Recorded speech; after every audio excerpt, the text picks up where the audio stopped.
Hello guys, നമുക്കിന്നൊരു square നെക്കിൻ്റെ pattern ഒന്ന് കട്ട് ചെയ്ത് നോക്കിയാലോ. ഞാനിവിടെ ഒരു പേപ്പറിലാണ് കട്ട് ചെയ്ത് കാണിക്കുന്നത്.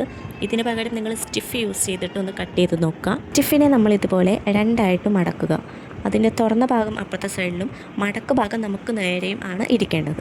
സ്റ്റിഫിൽ കട്ട് ചെയ്യുമ്പോൾ ഇതുപോലെ 1/4 ഇഞ്ച് വിട്ടിട്ട് വേണം കട്ട് ചെയ്യാൻ. കാരണം നമ്മുടെ ആ നെക്കിൻ്റെ അത് തെറ്റിയൊന്നും പോകാമെന്നല്ല, കറക്റ്റായിട്ട് ഫിനിഷിങ്ങിന് കിട്ടും. നമ്മൾ ആദ്യം നെക്കിൻ്റെ വിട്ട് നമ്മൾ എത്രയാണോ എടുക്കുന്നത് അത് എടുക്കുക. ഞാനിപ്പോൾ ഇവിടെ ഒരു 3 നെക്ക് വിട്ട് എടുക്കുന്നത്. ലെങ്ത് എടുക്കുന്നത് ഒരു 6 ഇഞ്ചാണ്. എന്നിട്ട് നമ്മൾ ഈ സ്ക്വയർ പോലെ അങ്ങ് വരയ്ക്കുക.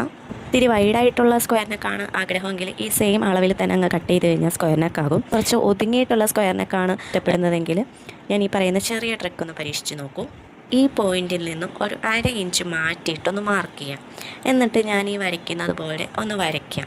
ഇനി ഇത് കട്ട് ചെയ്യുന്നതിന് തൊട്ട് മുമ്പ് എക്സ്ട്രാ ഒരു 1 ഇഞ്ച് വിട്ടും എക്സ്ട്രാ ഒരു 1 ഇഞ്ച് ലെങ്ത്തും ഇതേപോലെ വരച്ചെടുക്കുക. എന്നിട്ട് ഞാൻ ഈ കാണിക്കുന്നത് പോലെ ആ മാർക്കിൽ കൂടെ കട്ട് ചെയ്യാം. ഞാനും ഈ സ്ക്വയറിനൊക്കെ തയ്ക്കാൻ വേണ്ടിയിട്ടുള്ള ടിപ്സിന് വേണ്ടി കുറേ യൂട്യൂബ് ചാനൽ ഞാൻ തേടി നടന്നായിരുന്നു.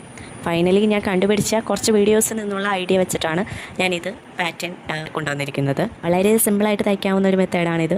ഈ പോർഷൻ കട്ട് ചെയ്യുമ്പോൾ ഈ 3 ഇഞ്ച് വരെ കട്ട് ചെയ്യാവുള്ളൂ. നീട്ടി കട്ട് ചെയ്ത് വിടരുത്. ഇതുപോലെ ഇവിടം വരെ കട്ട് ചെയ്യാവുള്ളേ. അപ്പം നമ്മുടെ സ്ക്വയറിനൊക്കെ ഇവിടെ റെഡി ആയിട്ടുണ്ട്. എല്ലാവർക്കും ഇഷ്ടപ്പെട്ടെന്ന് വിചാരിക്കുന്നു. Thanks for watching.